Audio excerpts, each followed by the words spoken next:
Hello എല്ലാ +1 മക്കൾക്കും എഡ്യൂപോർട്ടിൻ്റെ ഒരു വീഡിയോയിലേക്ക് സ്വാഗതം എന്നുള്ളതാണ് കേട്ടോ. ഓക്കെ, അപ്പോൾ എന്തൊക്കെയാണ് വിശേഷം മക്കളെ? ഓണപരീക്ഷ ഒക്കെ കഴിഞ്ഞിട്ടുണ്ട്. ചില സ്കൂളുകളിലൊക്കെ ഓണപരീക്ഷ എന്തിനും നടന്നിട്ടുണ്ട്, ചില സ്കൂളിൽ നടന്നിട്ടില്ല. അങ്ങനെയൊക്കെ നടന്നുകൊണ്ട് നിൽക്കുകയാണ് അല്ലേ. അപ്പോൾ നമ്മൾ എവിടെയാണ് എത്തിയിട്ടുള്ളത്?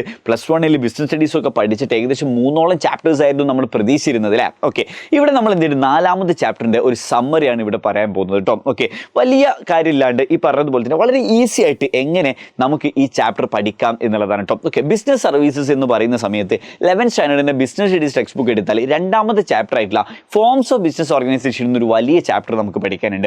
അതിനുശേഷമുള്ള 3ാമത്തെ ചാപ്റ്റർ ഒരു കൊച്ചു ചാപ്റ്റർ ആണ്. അതുപോലെ തന്നെ അതിനുശേഷം വരുന്നതാണ് ബിസിനസ് സർവീസസ് എന്ന് പറയുന്നത്. അതൊക്കെ ഭയങ്കര വലിയ ചാപ്റ്റർ ഒന്നുമല്ല, എന്നാലും അത്യാവശ്യം വലുപ്പമുള്ള ചാപ്റ്റർ തന്നെ നമ്മൾ എന്ത് ചെയ്യുന്നത് സമ്മതിക്കേണ്ടതുണ്ട്. ഓക്കെ, എന്തൊക്കെയാണ് ഈ ചാപ്റ്ററിൽ ഡിസ്കസ് ചെയ്യുന്നതെന്ന് ചോദിച്ചാൽ വളരെ ഈസി ആയിട്ട് നമുക്ക് എന്ത് ചെയ്യാൻ പറ്റും, പഠിക്കാൻ പറ്റും അല്ലേ. ഈ ചാപ്റ്ററിന് മറ്റൊരു പ്രത്യേകതയും കൂടി ഉണ്ട് എന്നുള്ളതാണ്. കാരണം നമ്മുടെ ചുറ്റുപാടുമുള്ള നമുക്ക് എക്സ്പീരിയൻസ് ചെയ്യാൻ പറ്റുന്ന പല കാര്യങ്ങളും ഈ ചാപ്റ്ററിലൂടെ നമുക്ക് മനസ്സിലാക്കാൻ പറ്റും എന്നുള്ളതാണ് ഇതിൻ്റെ മറ്റൊരു പ്രത്യേകത എന്ന് പറയുന്നത് ബിസിനസ് സർവീസസ് എന്നുകൊണ്ട് ഉദ്ദേശിക്കുന്നത് കേട്ടോ. ഓക്കെ, അപ്പോൾ അതെന്ത് ചെയ്യാൻ പറ്റും, ഈസി ആയിട്ട് നമുക്ക് എന്ത് ചെയ്യാൻ പറ്റും, 1 by 1 ആയിട്ട് നമുക്ക് എന്ത് ചെയ്യാൻ പറയാം എന്നുള്ളതാണ് അല്ലേ. ഓൾമോസ്റ്റ് എല്ലാ സ്കൂളുകളും ഇതൊക്കെ എടുത്തിട്ടുണ്ട് എന്നുള്ള വിശ്വാസത്തിന് ഞാൻ എന്ത് ചെയ്യാൻ പോവാണ്, നേരെ ഇതിൻ്റെ ചാപ്റ്റർ സമ്മറിയിലേക്ക് പോവാണ്. വലിയ വിശേഷങ്ങളും കാര്യങ്ങളും ഒന്നും ചോദിക്കുന്നില്ല. ബിസിനസ് സർവീസുകളിൽ 4 ബിസിനസ് സർവീസുകളെ കുറിച്ചാണ് നമ്മൾ പഠിക്കാൻ വേണ്ടി പോകുന്നത്. ബാങ്കിങ്, ഇൻഷുറൻസ്, ട്രാൻസ്പോർട്ടേഷൻ, കമ്മ്യൂണിക്കേഷൻ അല്ലേ. ഈ 4 കുറിച്ച് എന്ത് ചെയ്യുന്നുണ്ട്, നമ്മൾ കൃത്യമായിട്ട് പഠിക്കുന്നുണ്ട് എന്നുള്ളതാണ്. മേ ബി ഈ ട്രാൻസ്പോർട്ടേഷനെ കുറിച്ചിട്ടും കമ്മ്യൂണിക്കേഷനെ കുറിച്ചിട്ടും വൺ മോർ ഉണ്ട്, വെയർ ഹൗസിംഗ് ഉണ്ട് കേട്ടോ. വിടാൻ പറഞ്ഞു, വെയർ ഹൗസിംഗ് ഉണ്ട്. ഇങ്ങനെ 5 കുറിച്ചാണ് നമുക്ക് എന്ത് ചെയ്യാനുള്ളത്, പഠിക്കാനുള്ളത്. ഓക്കെ, അതിൽ കമ്മ്യൂണിക്കേഷന്, ട്രാൻസ്പോർട്ടേഷന് ഇത് രണ്ടും എന്താണ് വളരെ ചെറുതായിട്ടുള്ള കാര്യമായിട്ടാണ് നമുക്ക് പറയുന്നത്. അതിനുശേഷം ഏറ്റവും കൂടുതൽ പഠിക്കാനുള്ളത്, ഫസ്റ്റ് പഠിക്കേണ്ടത് ഇൻഷുറൻസിനെ കുറിച്ചാണ്, 2ാമത് ബാങ്കിങ്ങിനെ കുറിച്ചാണ്, 3 വെയർ ഹൗസ് ആണ്, ശേഷം 4ഉം 5ഉം എന്ത് ചെയ്യുക, ട്രാൻസ്പോർട്ടേഷനും കമ്മ്യൂണിക്കേഷനും പഠിക്കുക എന്നുള്ളതാണ് കേട്ടോ. ഓക്കെ, അപ്പോൾ ഈ 5 ബിസിനസ് സർവീസുകളെ കുറിച്ചിട്ട് ഇൻ ഡീറ്റെയിൽ ആയിട്ട് നമ്മൾ എന്ത് ചെയ്യുന്നുണ്ട്, 1 by 1 ആയിട്ട് ഈ ചാപ്റ്ററിൽ പറയുന്നുണ്ട് എന്നുള്ളതാണ് കേട്ടോ. ആസ് എ സമ്മറി നമുക്ക് എന്ത് ചെയ്യാം, എന്തൊക്കെയാണ് ഓരോ ടോപ്പിക്സിലും നമ്മൾ പഠിച്ചിരിക്കേണ്ടത് എന്ന് നോക്കാം. ഓക്കെ, ബാങ്കിങ്ങിലേക്ക് പോകുന്ന സമയത്ത് നമുക്ക് ബാങ്കിങ്ങിൽ ആദ്യം തന്നെ പറയുന്നത് കുറച്ച് ടൈപ്സ് ഓഫ് ബാങ്ക്സ് ഏതൊക്കെയാണ് എന്നുള്ളതാണ്. വളരെ ഈസി ആയിട്ട് കൊമേഴ്ഷ്യൽ ബാങ്ക് ഉണ്ട്, സ്പെഷ്യലൈസ്ഡ് ബാങ്ക് ഉണ്ട്, കോപ്പറേറ്റീവ് ബാങ്ക് ഉണ്ട്, സെൻട്രൽ ബാങ്ക് ഉണ്ട്. പക്ഷേ ഈ 3 ബാങ്കുകളെ കുറിച്ചിട്ട് നമ്മൾ എന്ത് ചെയ്യുന്നില്ല, ഇൻ ഡീറ്റെയിൽ ആയിട്ട് പോകുന്നില്ല, വെറും ഡെഫിനിഷനിൽ നമ്മൾ എന്ത് ചെയ്യുന്നു, അവസാനിപ്പിക്കുന്നു എന്നുള്ളതാണ് കേട്ടോ. ഓക്കെ, അപ്പോൾ നമ്മൾ എന്ത് ചെയ്യുന്നു, ഡെഫിനിഷൻ പഠിക്കുന്നു. ഓക്കെ, ഈ 3 കൊമേഴ്ഷ്യൽ ബാങ്കിനെ കുറിച്ച് നമ്മൾ എന്ത് ചെയ്യുന്നു, ഇൻ ഡീറ്റെയിൽ ആയിട്ട് അവരുടെ ഫംഗ്ഷൻസിനെ കുറിച്ചിട്ടും ബാക്കി കാര്യങ്ങളെ കുറിച്ചും എന്ത് ചെയ്യുന്നു, ഡിസ്കസ് ചെയ്യുന്നുണ്ട് എന്നുള്ളതാണ് കേട്ടോ. ഓക്കെ, അപ്പോൾ ഞാൻ പറഞ്ഞു ബിസിനസ് സർവീസ് എന്ന് പറയുന്ന ചാപ്റ്റർ 5 ഫംഗ്ഷൻസിനെ കുറിച്ചാണ്, 5 സർവീസുകളെ കുറിച്ചാണ് പറയുന്നത്. ആ 5 സർവീസുകളിൽ ഏറ്റവും ആദ്യം നമ്മൾ പറയുന്നത് ബാങ്കിങ്ങിനെ കുറിച്ചാണ്.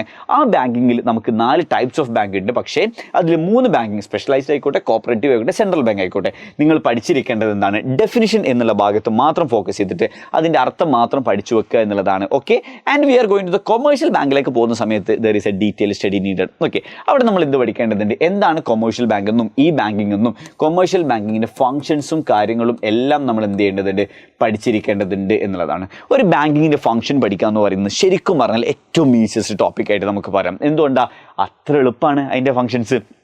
നമുക്കറിയാം ബാങ്ക് എന്തിനൊക്കെയാണ് നമ്മളെ സഹായിക്കുന്നത്, ഒരു ബാങ്ക് എങ്ങനെയൊക്കെയാണ് വർക്ക് ചെയ്യുന്നത് എന്നൊക്കെ നമുക്ക് ഇൻ ഡീറ്റെയിൽ അറിയുന്ന കാര്യങ്ങളാണ്. പിന്നെ നമ്മൾ എന്തെങ്കിലും കഷ്ടപ്പെടണം, ഒരാവശ്യമില്ല അല്ലേ. സിമ്പിളായിട്ട് നമുക്ക് എന്ത് ചെയ്യാൻ പറ്റും, ഇതിനെക്കുറിച്ച് പഠിക്കാൻ പറ്റും അല്ലേ. ബാങ്കിങ് അത്രക്കും എളുപ്പമാണ്, ഈസിയാണ് എന്നുള്ളത് തന്നെയാണ് അല്ലേ. നമ്മുടെ ഡെയിലി ലൈഫിൽ ബാങ്കിങ് എന്ന് പറയുന്നത് പല രീതിയിൽ നമ്മളെ സഹായിക്കുന്നുണ്ട്. നമുക്ക് പണം അയക്കാൻ ബാങ്ക് സഹായിക്കുന്നുണ്ട്, നമുക്ക് പൈസ സേവ് ചെയ്യാൻ വേണ്ടി ബാങ്ക് സഹായിക്കുന്നുണ്ട്, കറക്റ്റായിട്ട് സ്റ്റേറ്റ്മെൻറ്റ്സ് തരുന്നുണ്ട്, നമ്മുടെ കാര്യങ്ങളെല്ലാം റെക്കോർഡ് ചെയ്ത് വെക്കുന്നുണ്ട്, നമുക്ക് ചെക്ക് ഫെസിലിറ്റി തരുന്നുണ്ട്, ലോക്കർ ഫെസിലിറ്റി തരുന്നുണ്ട്. ഇതൊക്കെ നമ്മുടെ ബാങ്കിങ്ങിൻ്റെ ഫംഗ്ഷൻസ് ആയിട്ട് നമുക്ക് പറയാമെന്നല്ലേ. ATM, POS മെഷീൻ, അങ്ങനെ ന്യൂമറസ് ആയിട്ടുള്ള സർവീസുകൾ ഫംഗ്ഷൻസ് ആര് തരുന്നുണ്ട്, ബാങ്ക് തരുന്നുണ്ട്. അതൊക്കെ തന്നെയാണ് നമുക്ക് എന്ത് ചെയ്യാനുള്ളത്, കൊമേഴ്ഷ്യൽ ബാങ്കിൽ പഠിക്കാനുള്ളത്. ശേഷം നമ്മൾ ഈ പറഞ്ഞ കൊമേഴ്ഷ്യൽ ബാങ്കിൻ്റെ പല ഫംഗ്ഷൻസും ഇന്നത്തെ കാലത്ത് ഈ ബാങ്കിങ്ങിൻ്റെ അടിയിലാണ് വരുന്നത്. ഇലക്ട്രോണിക് ബാങ്കിങ്, എന്തെങ്കിലും ബാങ്കിങ് സർവീസ് ഞാൻ നേരത്തെ പറഞ്ഞതിൽ if you are using with the help of N internet and mobile then it's എന്താണ് ഈ ബാങ്കിങ് എന്ന് നമുക്ക് പറയാം എന്നുള്ളതാണ് കേട്ടോ. ഓക്കെ, അപ്പോൾ ഇത്രയാണ് ബാങ്കിങ്ങിൽ പഠിക്കാനുള്ളത്. വളരെ ഈസിയാണ്. ബാങ്കിങ് എന്നുള്ളത് നമുക്ക് അന്യം നിൽക്കുന്ന ഒരു സാധനം, നമുക്ക് അറിയാത്തൊരു സാധനമൊന്നുമല്ല, വളരെ ഈസി ആയിട്ട് പഠിക്കാൻ പറ്റുന്നതാണ്. അപ്പോൾ എന്ത് ചെയ്തു, ഒരു സർവീസ് നമ്മൾ എന്ത് സെറ്റ് ചെയ്തു. 2ാമതായിട്ട് ബിസിനസ് സർവീസിൽ പറയുന്നത് ഇൻഷുറൻസ് എന്നുള്ളതാണ് കേട്ടോ. ഇൻഷുറൻസിൽ നമുക്ക് കൃത്യമായിട്ട് കുറച്ച് കാര്യങ്ങൾ പഠിക്കാനുണ്ട്. ആദ്യം തന്നെ ഫങ്ഷൻസ് ഓഫ് ഇൻഷുറൻസ്, നമ്മൾ ബാങ്കിങ്ങിൻ്റെ ഫങ്ഷൻ പഠിച്ചതുപോലെ തന്നെ എങ്ങനെയൊക്കെയാണ് ഇൻഷുറൻസ് നമ്മളെ സഹായിക്കുന്നത്, അല്ലെങ്കിൽ ഇൻഷുറൻസിൻ്റെ ഫങ്ഷൻസ് എന്തൊക്കെയാണെന്ന് നമ്മൾ പഠിക്കുന്നു. 2ാമത് നമ്മൾ പഠിക്കുന്ന principles, very important one is A principles of A insurance എന്നുള്ളതാണ്. ഞാൻ പറഞ്ഞു ബാങ്കിങ് നമുക്ക് എളുപ്പമായിട്ട് പറയാൻ പറ്റുമെങ്കിൽ ഇൻഷുറൻസിൻ്റെ പ്രിൻസിപ്പിൾസ് നമുക്ക് അത്ര എളുപ്പമല്ല. അതിലത്തെ എല്ലാ വേർഡ് ബൈ വേർഡ്സ് എന്താണ്, നമുക്ക് പുതിയ വേർഡുകളാണ്. അതുകൊണ്ട് നിങ്ങൾ പഠിക്കുന്ന സമയത്ത് പ്രിൻസിപ്പിൾസ് ഓഫ് ഇൻഷുറൻസ് എന്ത് ചെയ്യണം, കുറച്ച് ശ്രദ്ധിച്ച് പഠിക്കണം എന്നുള്ളത് തന്നെയാണ്.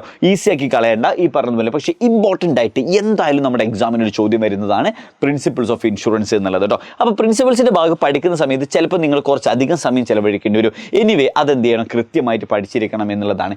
And last V end with the types of insurance. ഒരുപാട് ടൈപ്സ് ഓഫ് ഇൻഷുറൻസ് ഉണ്ടെങ്കിൽ നമ്മൾ ആകെ ഡിസ്കസ് ചെയ്യുന്നത് 2 തരമാണ്, ലൈഫും ജനറൽ ഇൻഷുറൻസിനെ കുറിച്ചാണ്. ഈ ജനറൽ ഇൻഷുറൻസ് ആണ് ഒരുപാട് വെറൈറ്റീസ് ഉള്ളത്.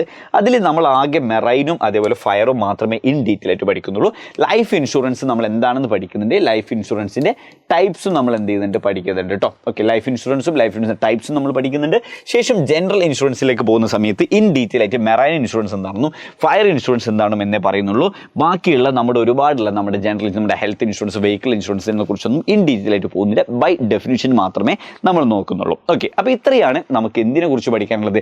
രണ്ടാമത്തെ സർവീസ് ആയിട്ടുള്ള ഇൻഷുറൻസിനെ കുറിച്ച് പറയുന്നത്. And third one it's about wear housing എന്നുള്ളതാണ്. ടൈപ്സ് ഓഫ് വെയർ ഹൗസ് പറയുന്നുണ്ട്, ഫങ്ഷൻസ് ഓഫ് വെയർ ഹൗസ് പറയുന്നുണ്ട്. വലിയ രീതിയിലൊന്നും പോകുന്നില്ല. 4-5 ടൈപ്പ് ഓഫ് വെയർ ഹൗസുകൾ പറയും. ഗവൺമെൻറ്, ബോണ്ടഡ് എന്നുള്ള രീതിയിൽ പറയുന്നു. After that we are going the functions of warehouses. വെയർ ഹൗസസിൻ്റെ ഫങ്ഷൻസ് എന്തൊക്കെയാണെന്ന് നമ്മൾ പഠിക്കുന്നു. It's very easy actually. Warehouse നമ്മുടെ ഗോ ഡൗൺ എന്ന് പറയുന്ന നമ്മുടെ വീട്ടിലൊക്കെ എക്സ്ട്രാ വരുന്ന സമയത്ത് നമ്മൾ സ്റ്റോർ റൂം കൊണ്ടുപോയി വെക്കൂലേ, അതുപോലെ തന്നെ കമ്പനി ഒരു വലിയ അവരുടെ സ്റ്റോക്ക് ചെയ്യുന്ന സ്ഥലത്തിനെയാണ് നമ്മൾ വെയർ ഹൗസിംഗ് എന്ന് പറയുന്നത്. അപ്പോൾ അതിന് ടൈപ്സ് പഠിക്കുക, അതിന് ഫംഗ്ഷൻസ് പഠിക്കുക എന്നുള്ളതാണ് ഈസിയാണ്. അപ്പോൾ നമ്മളിങ്ങനെ ടോപ്പിക്സിന് കുറഞ്ഞ് വരാം. ബാങ്കിങ്ങിൽ കുറച്ചധികം ഉണ്ടായിരുന്നു, ഇൻഷുറൻസിന് കുറച്ചധികം ഉണ്ടായിരുന്നു, വെയർ ഹൗസിൽ കുറച്ചുകൂടി കുറഞ്ഞു. ട്രാൻസ്പോർട്ടേഷനിൽ ഒന്നുമില്ല. എന്താണ് ട്രാൻസ്പോർട്ടേഷൻ എന്ന് പഠിക്കുന്നു, ട്രാൻസ്പോർട്ടേഷൻ്റെ ഇമ്പോർട്ടൻസ് പഠിക്കുന്നു. Done. Okay, importance of transportation ഡെഫിനിഷനും കൂടി പഠിച്ചാൽ ട്രാൻസ്പോർട്ടേഷൻ്റെ ഭാഗം എന്തായിട്ടുണ്ട്, സെറ്റ് ആയിട്ടുണ്ട്. And last one we have communication service. ഏതൊക്കെയാണ് നമ്മുടെ നാട്ടിലുള്ള കമ്മ്യൂണിക്കേഷൻ സർവീസസ് എന്നുള്ളത് ഒരു ഇൻഡെപ്തിലേക്ക് പഠിച്ചോട് കൂടിയിട്ട് ദ ചാപ്റ്റർ ഈസ് ഓവർ എന്നുള്ളതാണ് കേട്ടോ. ഓക്കെ, ഇപ്പോൾ എഗെയിൻ 5 ബിസിനസ് സർവീസുകളെ കുറിച്ച് പഠിക്കുന്ന സമയത്ത് നമ്മൾ ആദ്യം ബാങ്കിങ്, ഇൻഷുറൻസ്, വെയർ ഹൗസ്, ഇത് 3 എന്ത് ചെയ്യേണ്ടതുണ്ട്, ഇൻഡെപ്തിൽ കുറച്ചെങ്കിലും പഠിക്കാനുള്ളത് ആ ഭാഗത്തു നിന്നാണ്. ബാക്കി ഇത് ഈ പറഞ്ഞതുപോലെ തന്നെ കമ്മ്യൂണിക്കേഷൻ സർവീസും അതേപോലെ തന്നെ ഈ നമ്മുടെ ട്രാൻസ്പോർട്ടേഷനും വളരെ ഈസിയാണ്. വളരെ കുറച്ച് കാര്യങ്ങൾ അതിൽ ഡിസ്കസ് ചെയ്യുന്നുള്ളൂ. അത് നിങ്ങൾ എന്താക്കുക, സെറ്റാക്കി വെക്കുക എന്നുള്ളതാണ് കേട്ടോ. ഓക്കെ, ഇത്രയുമാണ് 11th സ്റ്റാൻഡേർഡിലെ 4th ചാപ്റ്ററിൽ ബിസിനസ് സർവീസിൽ നമുക്ക് എന്ത് ചെയ്യാനുള്ളത്, പഠിക്കാനുള്ളത് എന്നുള്ളത് മനസ്സിലാക്കട്ടോ. അപ്പോൾ ഓക്കെ മക്കളെ, thank you, bye, see U.